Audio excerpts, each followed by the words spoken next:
जब समय बुरा चल रहा हो। कहानी का भाग 4।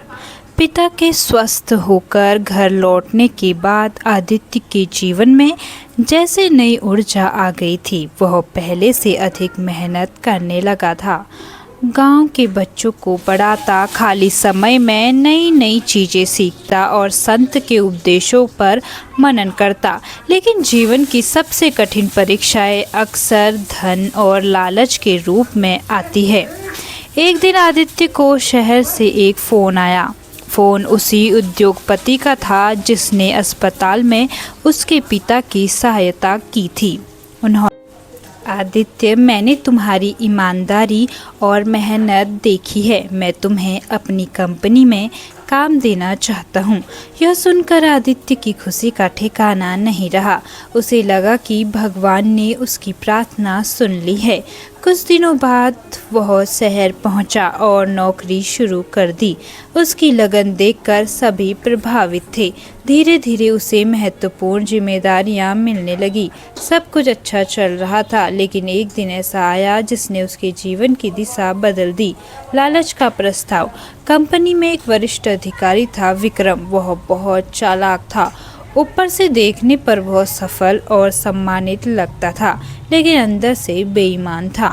एक दिन उसने आदित्य को अपने केबिन में बुलाया।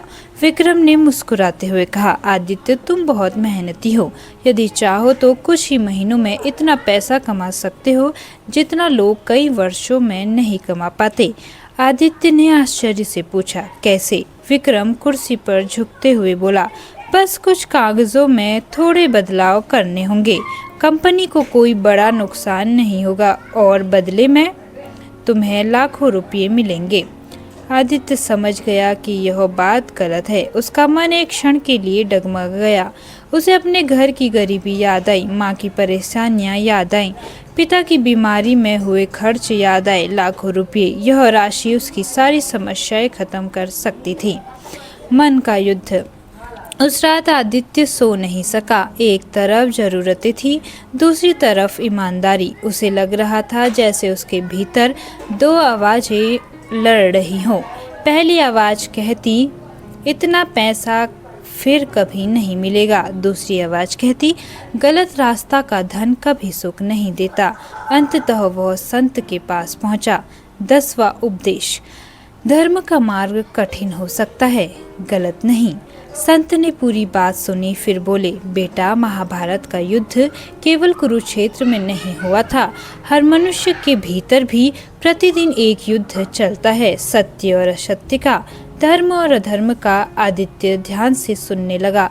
संत ने कहा, गीता सिखाती है कि धर्म का मार्ग कठिन हो सकता है, लेकिन अंत में वही विजय दिलाता है।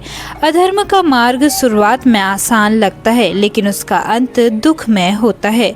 फिर संत ने एक प्रश्न पूछा, यदि तुम्हें आज लाखों रुपए मिल जाए, लेकिन बदले में तुम्हारी आत्मा बेचैन हो जाए, तो क्या वह सौदा अच्छा होगा? आदित्य चुप हो गया। उसके पास कोई उत्तर नहीं था। श्री कृष्ण का संदेश। संत ने आगे कहा, भगवान श्री कृष्ण ने अर्जुन से कहा था कि मनुष्य को अपने कर्तव्य के अनुसार कार्य करना चाहिए। दूसरों की गलत राह देखकर स्वयं गलत राह पर नहीं चलना चाहिए। सच्चा योद्धा वही है जो अपने सिद्धांतों की रक्षा करे।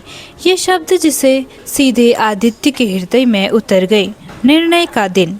अगले दिन विक्रम फिर उसके पास आया। उसने पूछा, तो क्या सोचा? आदित्य ने गहरी सांस ली, फिर दृढ़ स्वर में कहा, मैं यह काम नहीं करूँगा। विक्रम हंस पड़ा, मूर्ख मत बनो, तुम जीवन भर संघर्ष करते रह जाओगे। लेकिन आदित्य अब डगमगाया नहीं। उसने साफ मना कर दिया। कठिन परिणाम। विक्रम नाराज हो गया। उसने आदित्य के लिए कई समस्याएं खड़ी कर दी। काम का दबाव बढ़ा दिया, उसके खिलाफ झूठी शिकायतें की। कई बार आदित्य को लगा कि शायद उसने गलत निर्णय लिया है, लेकिन फिर उसे संत की बात याद आई, धर्म का मार्ग कठिन हो सकता है, लेकिन गलत नहीं। वह डटा रहा। कुछ महीनों बाद कंपनी में एक बड़ी जांच हुई। जांच के दौरान विक्रम की सारी बेईमानी सामने आ गई। कई वर्षों से वह कंपनी को धोखा दे रहा था। उसके खिलाफ कार्यवाही हुई। उसे नौकरी से निकाल दिया गया। तभी कंपनी के मालिक को पता चला आदित्य ने उसकी योजना का हिस्सा बनने से इनकार कर दिया था। वे बहुत प्रभावित हुए। उन्होंने आदित्य को अपने कार्यालय में बुलाया। मालिक ने कहा, आज के समय में ईमानदार लोग बहुत कम मिलते हैं। तुमने साबित किया है कि चरित्र धन से बड़ा होता है। उस दिन आदित्य को पदोन्नति मिली, उसका वेतन बढ़ा दिया गया, लेकिन उससे भी अधिक महत्वपूर्ण बात यह थी कि उसने स्वयं का सम्मान नहीं खोया था।